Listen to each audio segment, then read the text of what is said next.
Hello and welcome to this video that discusses a Skype alternative. As you all know, Skype is shutting down soon and Phone might be the best alternative for you if you want to make international calls, because you can do this straight from your web browser and it's a lot cheaper than using your traditional phone. It's a straightforward process. You sign up, you add the credits, and from there you can get started.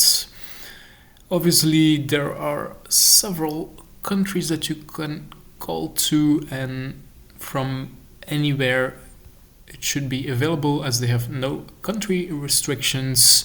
You don't need phone authentication and everything is credit based. And what I'm really looking forward is that you can also buy a phone number and even have your own caller ID with the option to send and receive SMSs as well. So it's everything you want to have for a virtual telephone, and they offer an instant setup without a subscription. So I think it's a pretty cool way to get started, and they even have enterprise plans coming up.